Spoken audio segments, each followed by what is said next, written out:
Welcome back, Summoners, to the 2017 LoL Varsity League Summer Term Group Stage. And this is the final day, and actually this is the final game of the group stage we have for the LVL. Of course, we'll be your shoutcasters for that final one. I'm Atlas. With me is Chisto. Yeah, and of course, Atlas, I couldn't have imagined a more important game for the final match. It is a tiebreaker to determine who will end up the first seed headed into the first playoff stage for the LVL. So let's look at the schedule, which is really just one game remaining for this game. It's going to be TUP versus UST, Monstrum Bell for the game versus Tigers Esports Club. And of course, it's because they were the previous match, which was a best of 2. Essentially, this has become a best of 3. And this is the final game. So really, this has become like a test of endurance and a test of skill for both of these teams. Probably. And we know that they can beat each other at some point. Yeah, and also probably a preview of what could the playoffs have in store for us, because we know Tigers could dominate TUP. Yeah. We also know TUP could dominate UST. So it's really about who pulls the trigger correctly and first. So, in this third and deciding game, man, I'm very, very excited. So you better stick around for this. These are the two top teams we have in the LVL right now.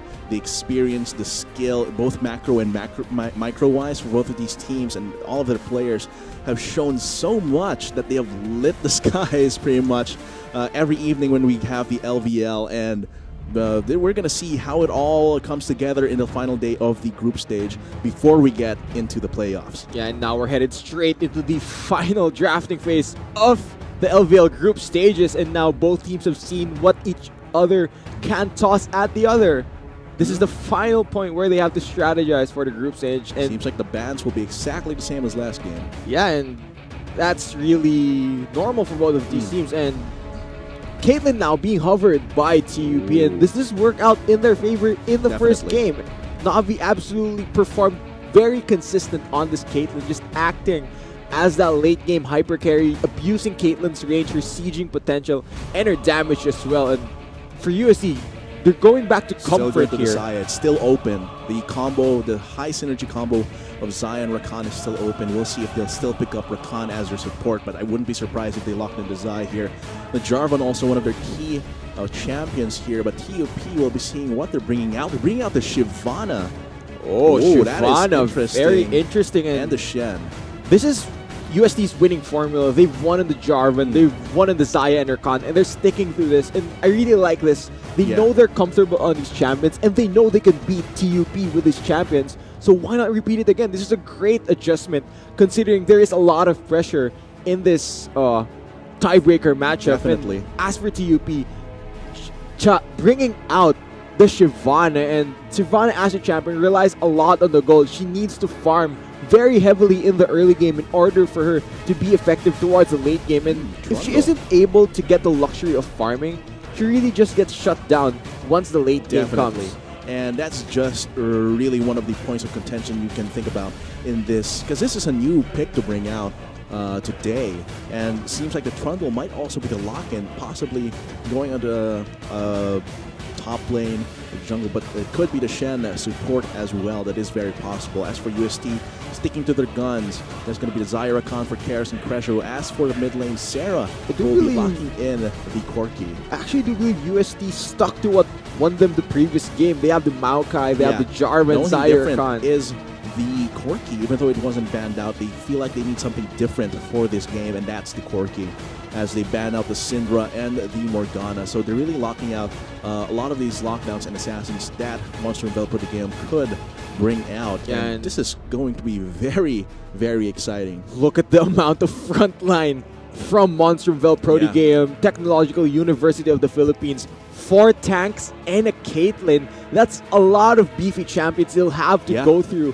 if you want to get to her.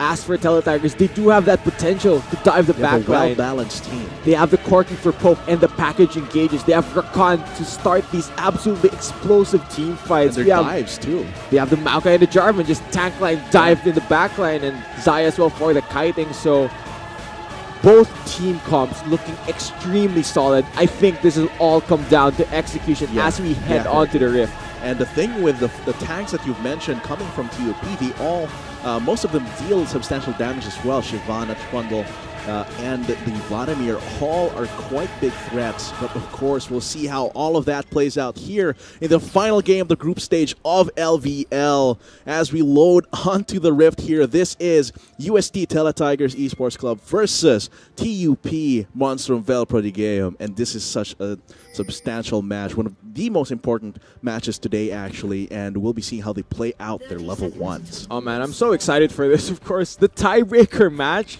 What a way to really end the group stage. Yeah. And the teams, they've shown us they can play at a high level. I wonder, will that level still stick in this tiebreaker matchup? We'll be seeing how they play it out. For now, they're not risking anything too much at this point. They don't really want to give away an early lead because of a bad play or an unsuccessful invade. So we'll be seeing how they work this out. Yeah, and that's what both teams have shown to each other throughout this match. They've shown a lot of respect, really, like I said, playing a bit more passive, trying to be less risky with the plays they try to go for. As for this one, they won't be going for the Relic Shield Stars 40-80 carries. I don't think Navi would really want it anyway. But the thing with Navi on this Caitlyn versus Carrots, Carrots has shown a lot of proficiency in 80 carries. And I think that picking up the Caitlyn against him is really good because it prevents him from being as oppressive as you can be in lane. Yeah, and I have to agree with your point right there. Caitlyn does shut down a lot of aggression that you can do in the laning phase because of her superior range, her superior poke, and the zoning potential from her traps. Caitlyn is very, very hard to bully in lane, whereas Navi will have a very, very easy time trying to bully cards. Babyface immediately going for a gank onto Bomb, the level 2 cheese, and wow, that burns an important spell here for Bomb. We'll see where he positions that. Yeah, great mix-up right there by UST's jungler. Normally, we've seen him go for the gank level 3. Now he goes in level 2, and it will burn the flash from the Vladimir. So that means he has to play a bit more passively. Vladimir does have the Sanguine Pool to get out of trouble if he gets ganked again. But he still has to be very careful because a flash burn is very important in the early stages of the game. Even with that amount of sustain, if Babyface can actually take him down before he can really go for that sustain, it's going to be very hard, and it's just going to make Sarah more dominant here. And the fact is he has a teleport, so while in lane he doesn't have as much kiting or kill potential. The thing is, the map control that you can have, the threat of that teleport across the map could possibly stymie a lot of the ways that TUP gets ahead in their lanes. Acedia right now dominating Cell a little bit, pushing him in onto his turret, but he always has to keep in mind where Babyface is and when the teleport can come from Sarah, if possible. Yeah, and this is the nature of the Trundle into Maokai matchup. We know Trundle as a top laner, very tanky champion, and he shreds a lot of stats from his matchups. So using the Chomp, you can't go into a full-on auto-attack battle versus him. And once you get level 6 on the Trundle, you have access to that Subjugate. Will just make any tank extremely squishy. So you need to be very careful approaching Acedia and not let this Trundle get the items he needs to be an absolute split-pushing monster. Yeah, it's really one of the big threats here that UST needs to take into account, and they have to play it in a way where they can shut him down. But it's going to be very difficult with just Cell and Babyface. The way that they were able to do it in the previous game was they snowballed Carrots so hard that when they took the first turret, they can just switch the lanes up and then oppress him with Carrots and Crescio. With here, it's possibly not going to be the same case because Navi is on this Caitlyn, has a lot of safety as well. So it's going to be quite an ordeal for UST to get the same result as the previous game. Yeah, and speaking of threats that UST Teletigers have to keep in mind right now, let's go ahead and talk about the Shyvana pick coming out from Ja. This is a unorthodox pick in the current jungle as far as competitive League of Legends goes. Of course. But she's very popular in solo queue, and I think one of the reasons why Shyvana is very, very popular in the solo queue meta is because she relies a lot of farm, yes, but she's very, very strong if she does get those items. And having the press the attack, being able to proc that very, very quickly with her auto attack reset, you just deal a lot of damage. But like we mentioned in Champ Select, Shyvana needs a lot of gold in order to be effective. She needs her core items so that she can be relevant towards the mid to late game. The fact that their laners are relatively tanky, sustainable, and also safe that means that Caesar is less pressured to apply a lot of impact on the other lane. So he can really just farm it out here as the Shyvana. If he finds gank opportunities, to gank, it's going to be great for him, but he doesn't necessarily need them like in dire need of these ganks and pressure, because the rest of his lanes are pretty self-sustainable. Yeah, I think Cha can afford to go the greedy route as a jungler right now, where he can just farm up and go for these little counter jungles, whereas Babyface, the opposite way, he needs to go and gank, look for these early game pressure points where the Jarvan can just abuse and really keep TUP on their toes, like keep them thinking that, oh, maybe Babyface is here, let's just try and back off a bit and really apply that pressure across Summoner's Rift. Oh man, I think both of their jungles will be meeting each other. In this bot side, so it's going to be quite interesting if Cha can actually make some moves here in this bot side, but for now, it is going to be Babyface just applying some moves here, trying to clear that Rift Scuttler to try and get some more vision control, because it's going to be very difficult. One of the ways that they can stymie Cha's way of actually trying to take down UST's members is just have complete control of the vision and the entrance of the jungle, and here just constantly farming it out. Yeah, and looking at the items being completed after the first few bases from the members of the Teletigers. Smart pickup here by Cell, picking up the Bramble Vest versus the Trundle, because we know Trundle has a lot of sustain, so having that Bramble Vest Grievous Wounds apply means he'll get denied a bit, but Asedia making an adaptation as well. A first back Executioner's calling. Wow. On a Trundle. This is very smart because Maokai has a lot of sustain as well. Yeah, so we cutting that down in the laning, and I think eventually if he wants damage, he will, not really naturally, but he might tend to go for that Executioner's Calling item in the future anyway. And this is pretty much safety to not be overwhelmed by the sustain that. Yeah, or we're going to see a fight. Cell is at a disadvantage. This is going to be Cell trying to run away from Asedia, trying to flash away, and actually that does save his life. Very well-timed flash coming from Cell. Yeah, if Asedia actually opted to go for a auto flash there, I think he would have dealt enough damage to take down the Maokai. Unfortunately for him, the flash from Cell was just picture perfect, so there's no catching up to that. But Cha is trying to use Shyvana's passive where you deal more damage to dragons, really trying to take this very early Mountain Drake. This Dragon Slayer slaying of her own kin. Unfortunately though, UST know this strat and they snuff it out.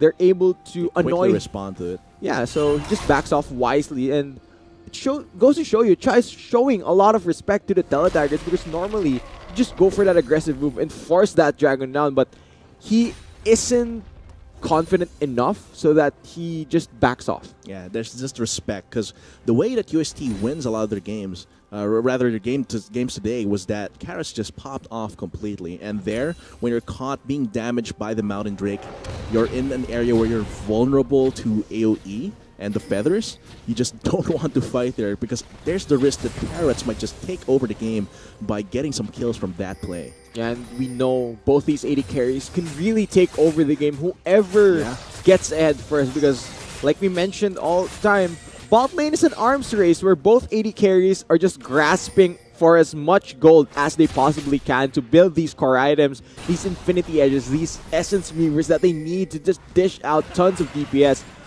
It's whoever makes it there first that really wins the game.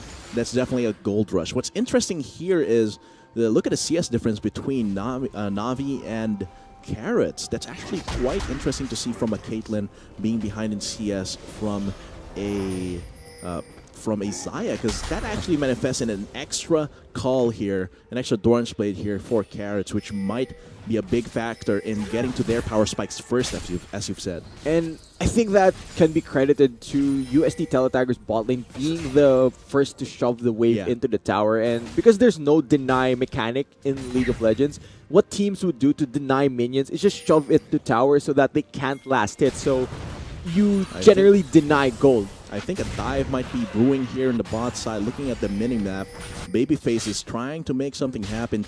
There's a ward though. Yeah, pings are happening for TUP here, so they know what's up. They're trying to dive before Miko hits level 6. Oh, he's 6 now! And he has going in. Cataclysm in for the kill there, and Carrots takes it away, and now Miko is trying to run as fast as he can under turret, trying to get a lot of hits onto Babyface, but not enough. Just a sliver of health left. All the credit there goes to Crescio and that picture-perfect execution on the flash quickness of the Rakan.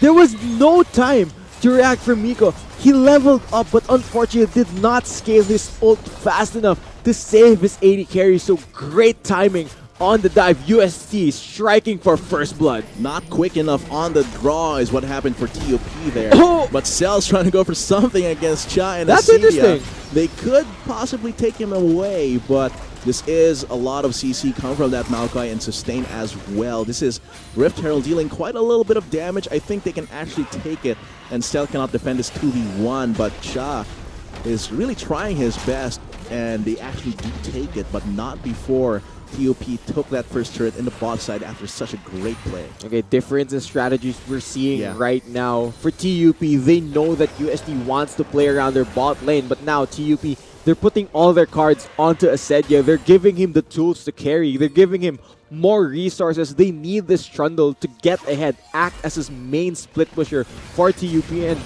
allow them to pressure the map, because once again, we're seeing UST give their resources to Carrots, and Carrots, he knows what he has to do. He's gonna carry. He's ready for this game, and I wonder, can TUP respond to that? And so far, in all the games that TUP has and all the games Acedia is in, when he has resources put into him, they have a very good chance.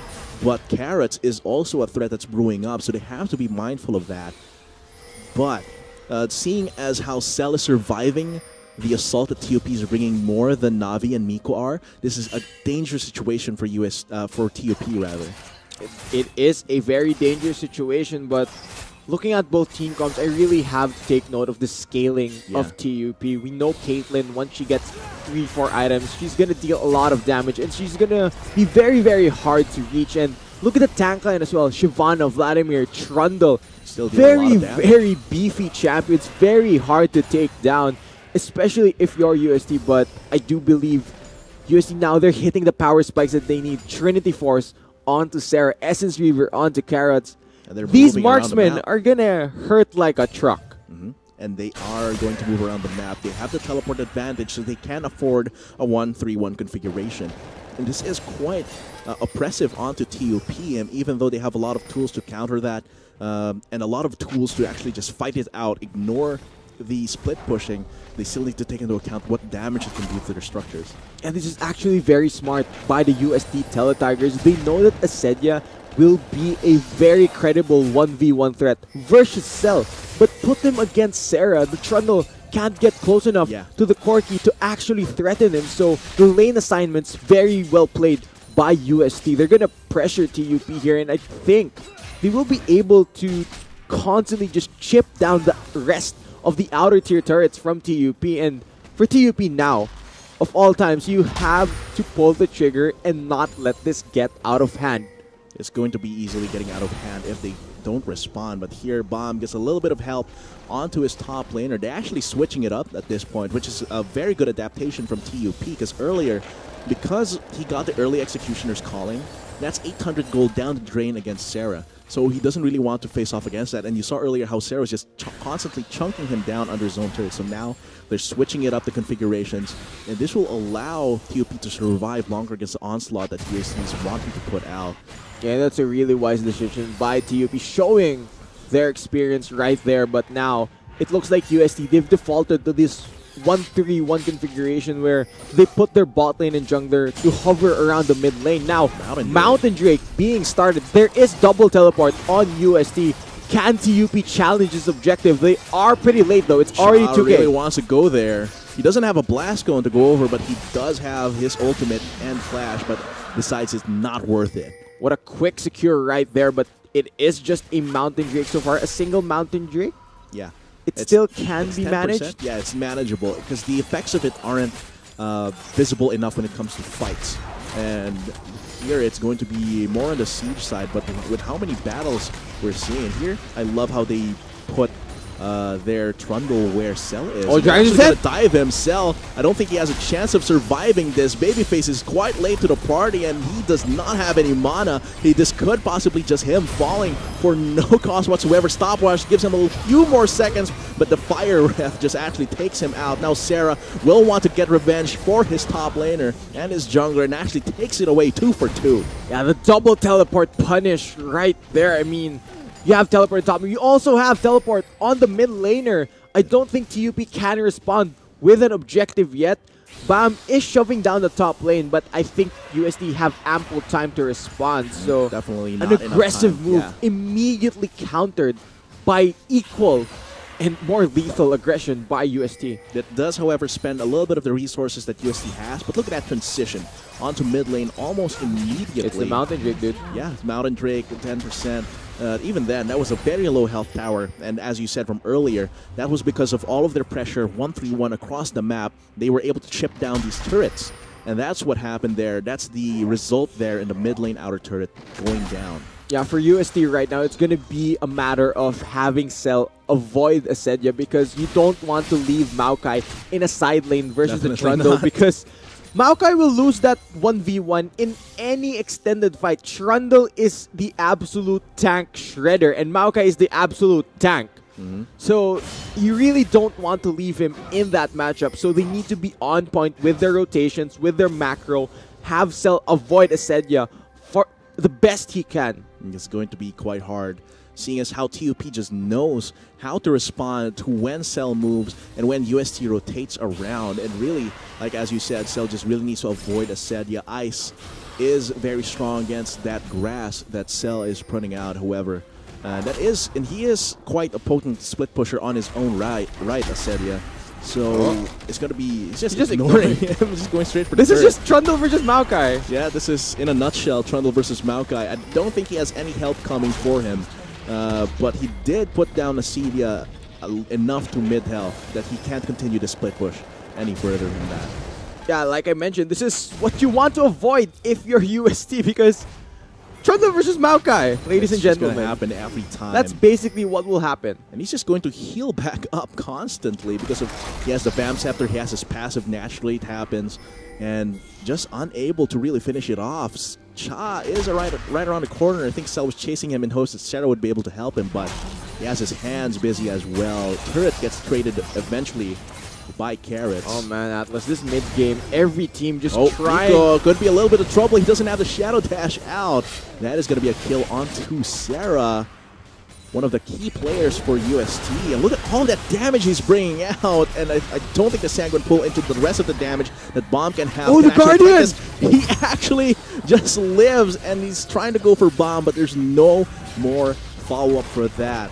Oh, here comes Asedia's in trouble. trouble. 1v3, however, in trouble. Goes for the subjugate to try and get some tank stats and HP, but I don't think he can continue that for long. But just enough respect for UST to back off at that point. Yeah, this game is heating up, Atlas. UST, they're beginning to wake up. The mid game is being dictated by the UST Teletigers. TUP, they're being forced to be the reactive team.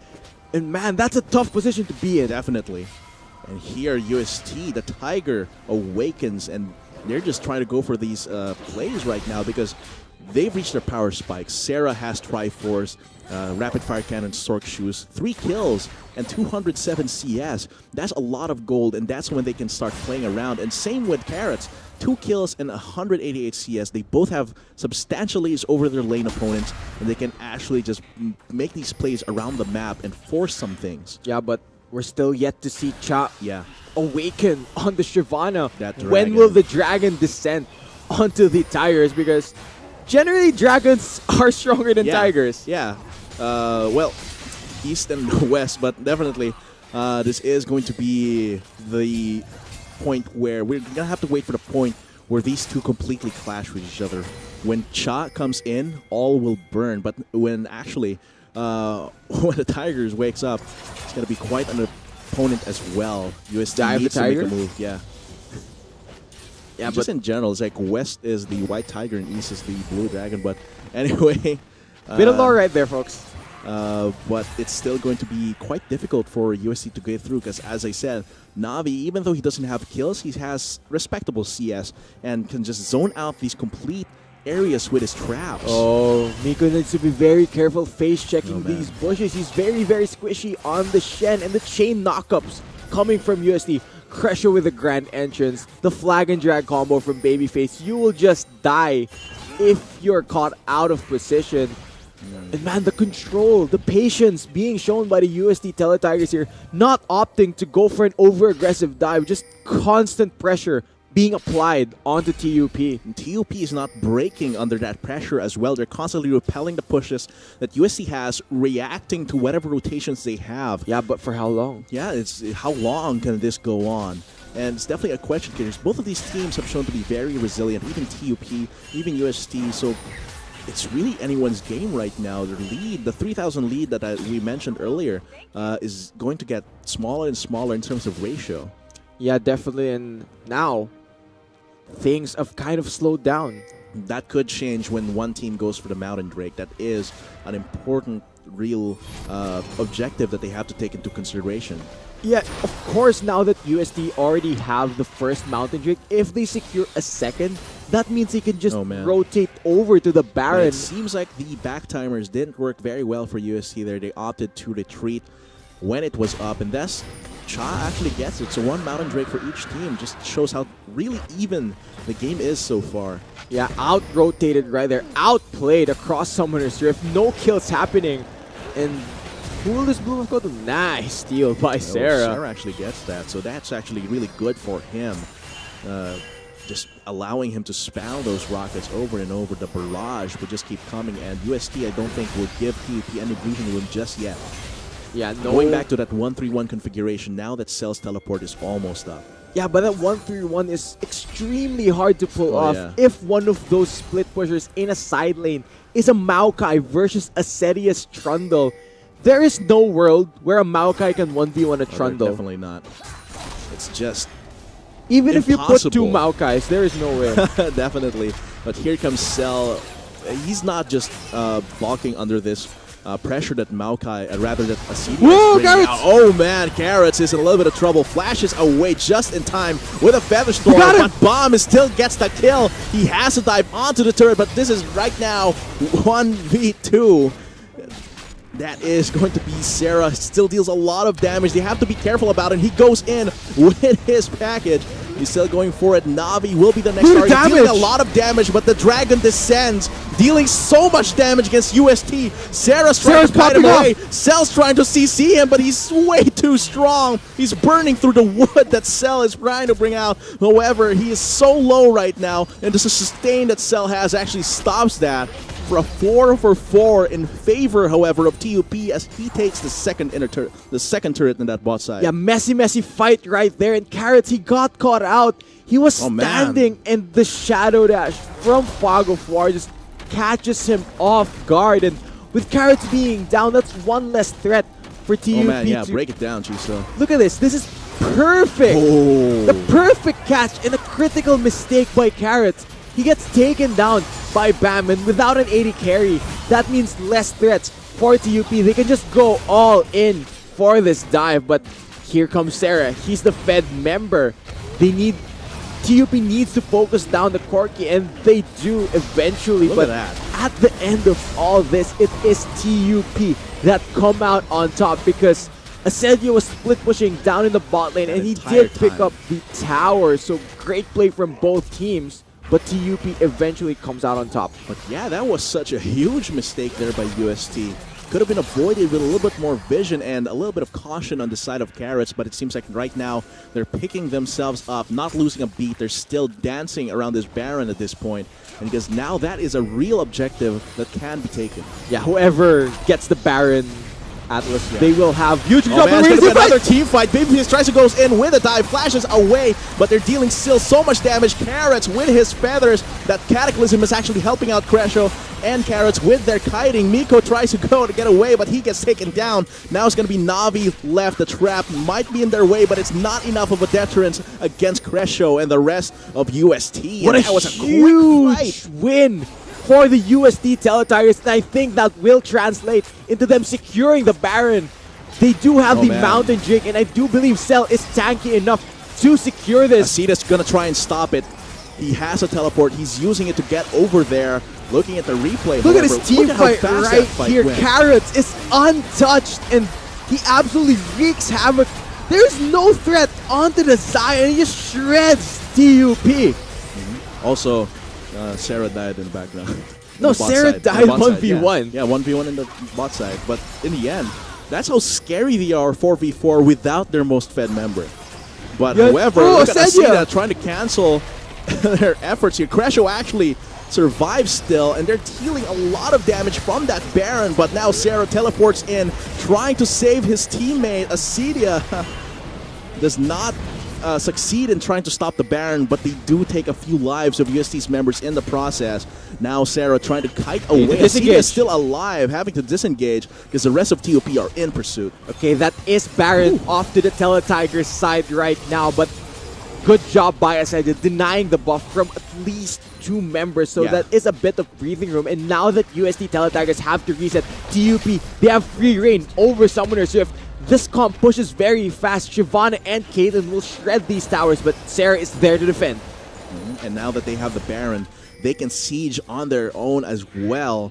So it's going to be very scary. It's just Cell who has teleport, so they can just send Aceita after him. But Aceita himself no longer has that summoner spell. Oh, Miko being chased by Sarah on this one. He's dealing a lot of damage, having to burn the heal on top of all that Sarah just to survive. Fearless right there. No respect at all for Miko's ability. Edge, Triforce, and Rapid Fire Cannon. They're just pushing these turrets over and over with ease. And right now, looking at the mid-game point, UST, oh my god, look at the damage onto the tower. That is just gone. Aceita was there in the top side without TP, whilst Cha was right there in the bottom side trying to stop Cell. This costs them the inhibitor.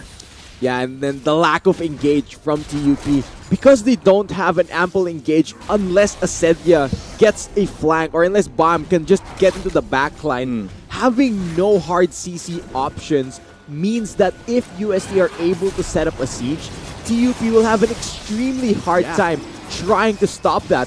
Whereas for UST, they can just dictate how the game goes because they have options to go for fights. They have Cresho to dive in. They have Babyface to immediately follow up.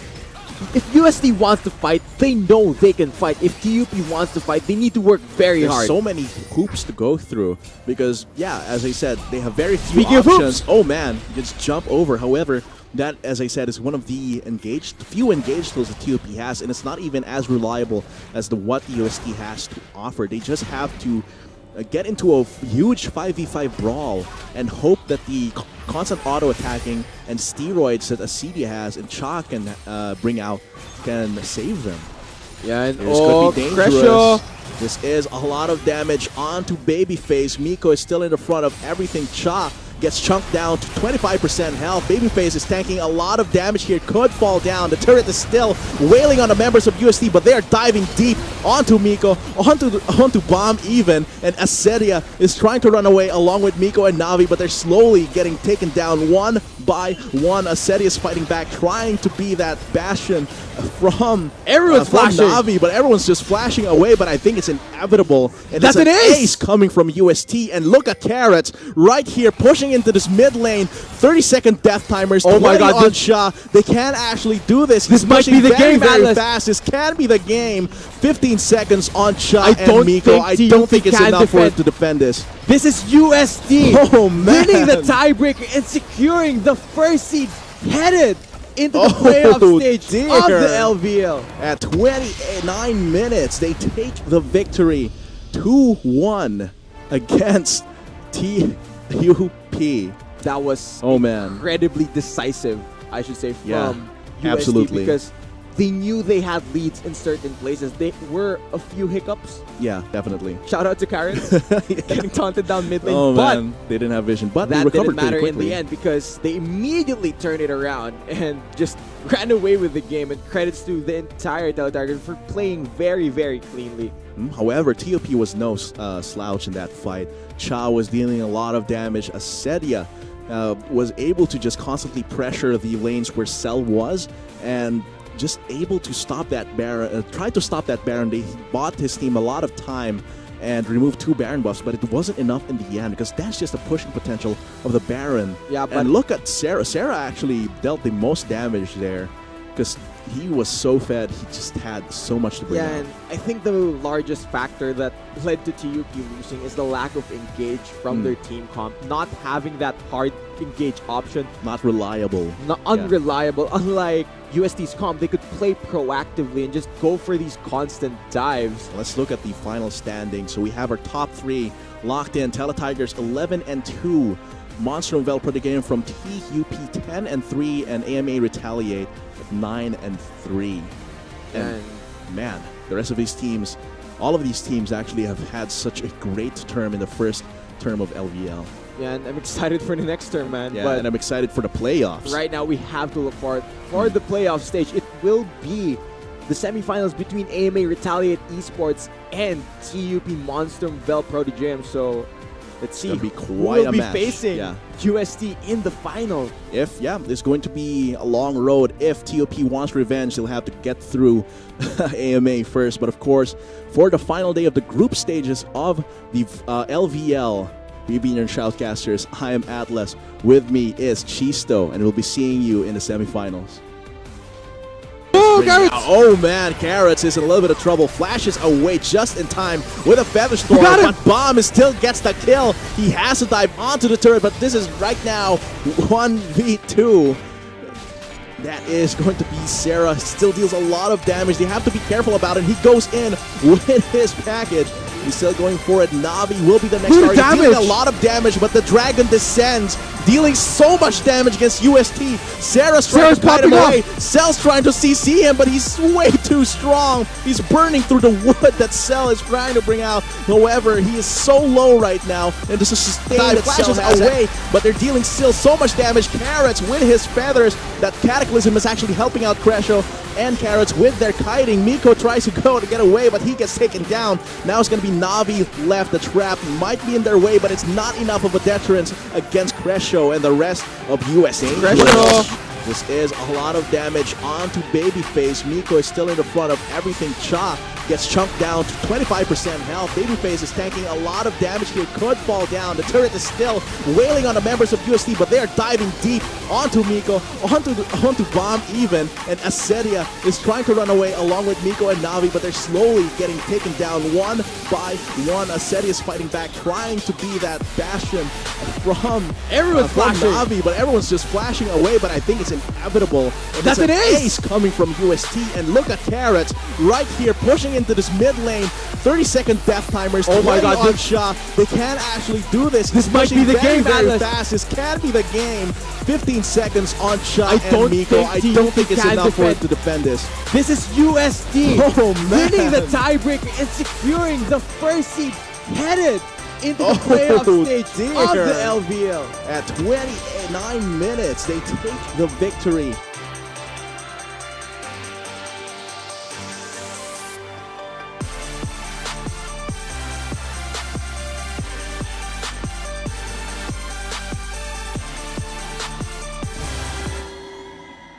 Not enough Garena shells to buy the latest League of Legends skin? On sale now? Get shells anytime, anywhere with your Globe or Touch mobile number. Go to gamer.com.ph and sign up with your mobile number and enter the verification code you will receive via SMS.